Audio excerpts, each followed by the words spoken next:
राधे राधे दोस्तों, आपका हमारे YouTube चैनल दिव्य भक्ति ज्ञान वेग में हार्दिक स्वागत है। ओम नमो भगवते वासुदेवाय।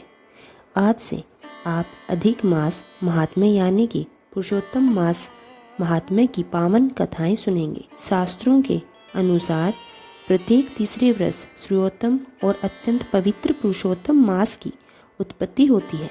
इस पूरे महीने में किए गए जप, तप, दान और भक्ति से अनंत पुण्य की प्राप्ति होती है। इस माह में श्रीमद् भगवत गीता, श्री राम कथा वाचन और भगवान श्री विष्णु की पूजा अर्चना का विशेष महत्व माना गया है। इस माह में उपासना करने का अपना अलग ही महत्व है। पुरुषोत्तम मास अर्थात अधिक मास में कथा पढ़ने और सुनने से भी अत्यंत शुभ फल प्राप्त होता है। इस महीने में भूमि पर सोना और एक समय भोजन करना भी अत्यंत पुण्य प्रदान करने वाला माना गया है। सूर्य की 12 संक्रांतियों के आधार पर ही वर्ष में 12 महीने होते हैं और हर तीसरे वर्ष पुरुषोत्तम मास आता है।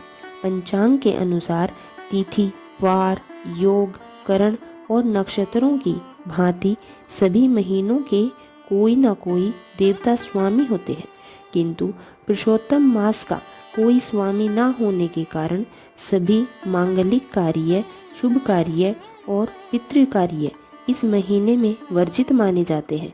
हालांकि इस महीने में शुभ और मांगलिक कार्य नहीं किए जाते, लेकिन पूजा अर्चना, उपासना, जप, तप और व्रत आदि के लिए यह मास सभी महीनों में श्रेष्ठ माना गया है।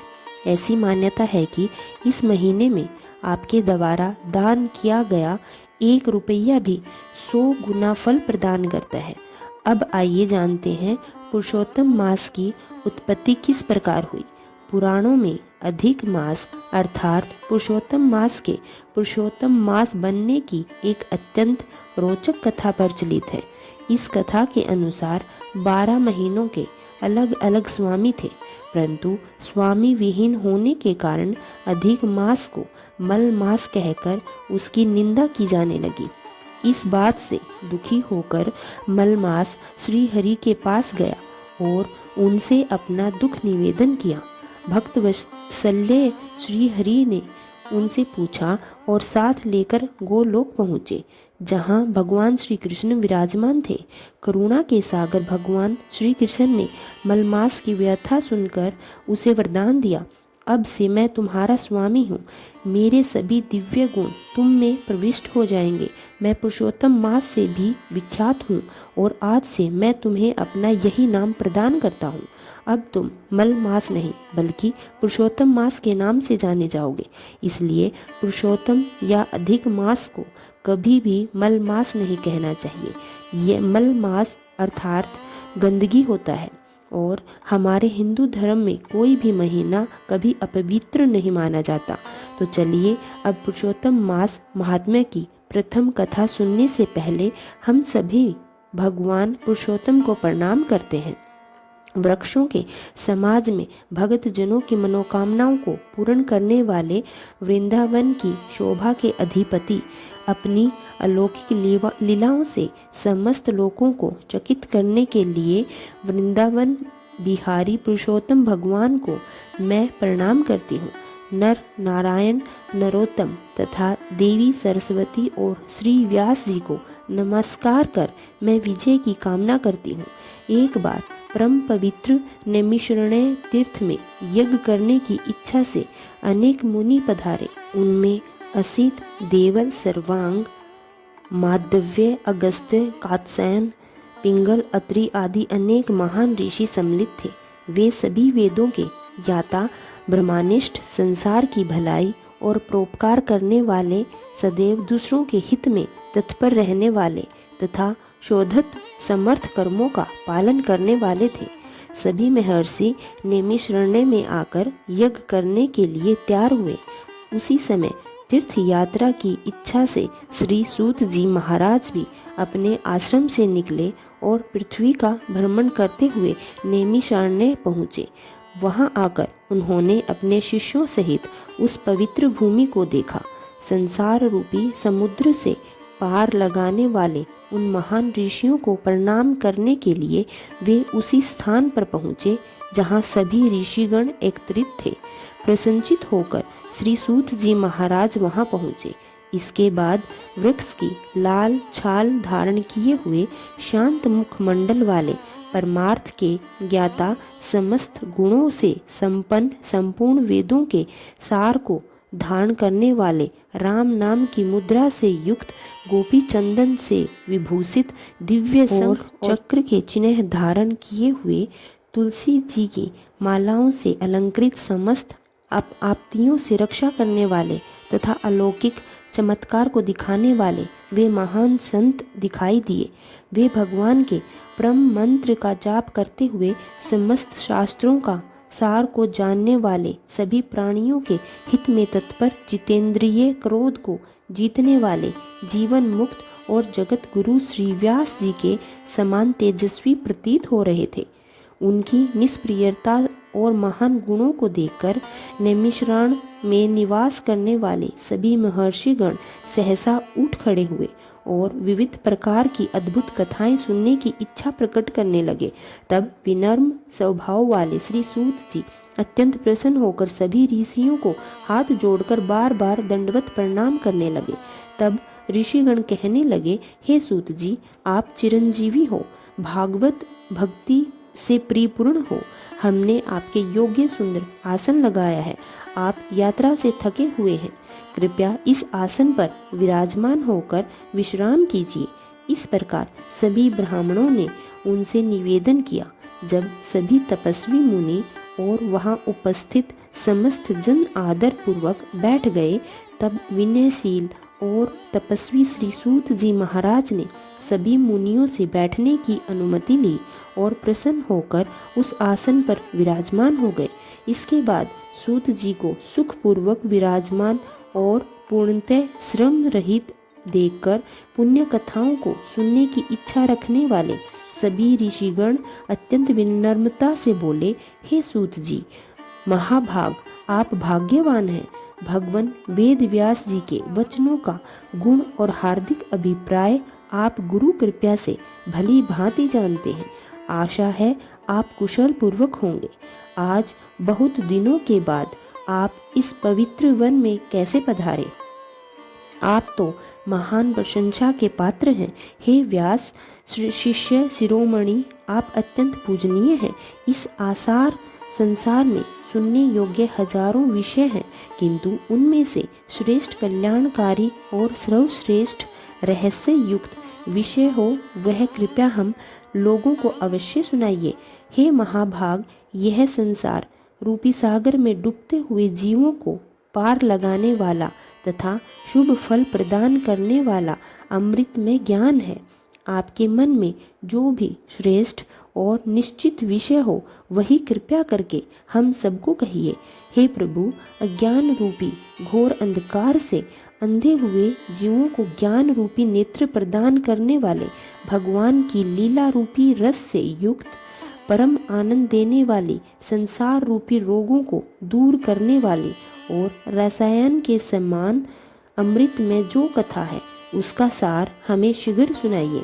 इस प्रकार ऋषियों के प्रश्न करने पर हाथ जोड़कर श्री सूत जी बोले, हे समस्त ऋषिगण, आप सब मेरी यह सुंदर और पवित्र कथा श्रद्धा से सुनिए।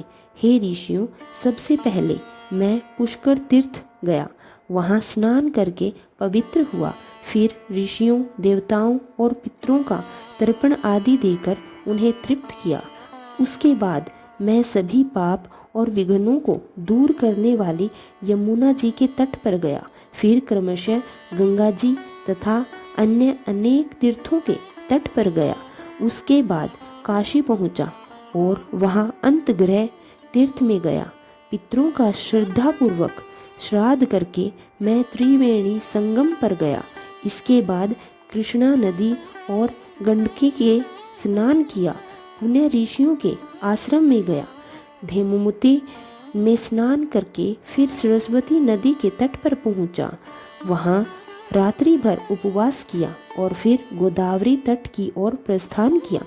इसके बाद मैं कृतमला, कावेरी, निर्वंध्या ताम्रपर्णिका, तापी, नर्मदा, नंदा और शर्मदा नदियों के पवित्र तटों पर गया। पुनः चरणामृदती में स्नान कर पीछे सेतुबंद रामेश्वर पहुंचा और वहां भगवान के दिव्य दर्शन किए। उसके बाद मैं बद्री बन गया। वहां भगवान नारायण के दर्शन कर अत्यंत आनंदित हुआ। वहां निवास करने वाले तपस्वियों का अभिनंदन किया।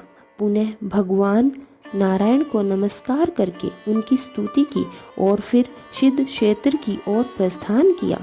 इस प्रकार अनेक तीर्थों में भ्रमण करता हुआ, गुरुदेवों का दर्शन करता हुआ, वन वन और देश देश में घूमता हुआ अंततः मैं हस्तिनापुर पहुंचा। हे ब्राह्मणों, वहां पहुंचकर मैंने यह अद्भुत समाचार सुना कि राजा परीक्षित ने अपना राज्य त्याग दिया है और अनेक महान ऋषियों के साथ गंगा तट पर जाकर निवास कर रहे हैं। उस गंगा तट पर अनेक सिद्ध पुरुष, महान तपस्वी, देव ऋषि और योग्य जन उपस्थित थे। उनमें से कोई निराहार रहकर तप कर रहा था, कोई केवल वायु का सेवन करता, कोई केवल जल पीकर जीवन धारण कर रहा था, कोई पत्तों को खाकर रहता था, कोई केवल श्वास को ही आहार बनाकर तपस्या कर रहा था, कोई फलाहार करता था और कोई त्यागपूर्वक अत्यंत अल्प आहार ग्रहण करता था। हे ब्राह्मणों, उस समाज में मैं कुछ पूछने की इच्छा से हम भी वहां गए। उसी समय भगवान वेदव्यास जी के पुत्र, महान तेजस्वी, अत्यंत प्रतापी श्री कृष्ण के चरण कमलों को अपने हृदय में धारण करने वाले श्री सुखदेव जी वहां पधारे। वे केवल 16 वर्ष की आयु वाले योगीराज थे। उनका स्वर भगवान शंकर के समान गंभीर था। उनके लंबे, घुंघराले और चिकने केश उनके मुखमंडल पर लहरा रहे थे। उनके कंधे अत्यंत पुष्ट और बलशाली थे। उनके शरीर से अद्भुत तेज और दिव्य कांत प्रकट हो रही थी। वह अवधूत स्वरूप में थे। जैसे कोई ममस्त हाथी मक्खियों से घिरा रहता है, उसी प्रकार उनके समस्त अंग धूल से आच्छादित थे। उसी प्रकार धूल हाथ में ली हुई स्त्रियों से घिरे हुए सर्वांग धूल रमाए महामुनि सुखदेव जी को देखकर सभी मुनिगण अत्यंत प्रसन्न होकर आदरपूर्वक हाथ जोड़कर तुरंत खड़े हो गए। इस प्रकार महामुनियों द्वारा सत्कृत भगवान सुख को देखकर पश्चाताप करती हुई स्त्रियां और साथ के बालक जो अब तक उन्हें चिढ़ा रहे थे, दूर जाकर खड़े हो गए। फिर भगवान सुखदेव को प्रणाम करके वे सभी अपने अपने घरों को लौट गए। इसके बाद सभी मुनिगणों ने भगवान सुखदेव जी के लिए अत्यंत ऊंचा, दिव्य और श्रेष्ठ आसन बिछाया। जब भगवान सुखदेव उस आसन पर विराजमान हुए, तब जैसे कमल की कर्णिका को चारों ओर से कमल की पंखुड़ियां घेरे रहती है, उसी प्रकार सभी मुनिगण उन्हें चारों ओर से घेर कर बैठ गए। वहां विराजमान ज्ञान रूपी महासागर के चंद्रमा भगवान महामुनि वेदव्यास जी के पुत्र श्री सुखदेव जी ब्राह्मणों द्वारा की जा रही पूजा को स्वीकार कर रहे थे। उस समय वे ऐसे शोभायमान हो रहे थे जैसे असंख्य तारागों से घिरा हुआ पूर्ण चंद्रमा आकाश में सुशोभित होता है। उनका तेज, उनकी शांति, उनका वैराग्य और उनकी दिव्य आभा देखकर वहां उपस्थित सभी ऋषि मुनि और भगतजन भाव विभोर हो उठे। इसके बाद श्री सूत जी महाराज ने राजा परीक्षित द्वारा भगवान सुखदेव जी से किए गए प्रश्नों का विस्तार पूर्वक वर्णन आरंभ किया। हे भक्तजनों, आप सभी उस अद्भुत और पुण्यमय कथा का विस्तार अगले अध्याय में सुनेंगे। उम्मीद है यह पावन कथा आपको अवश्य पसंद आई होगी। यदि यह कथा आपके हृदय को स्पर्श कर रही हो तो कृपया वीडियो को लाइक करना मत भूलिएगा और साथ ही अगले दिन आने वाली इस दिव्य कथा के अगले अध्याय का इंतजार भी अवश्य करिएगा। धन्यवाद।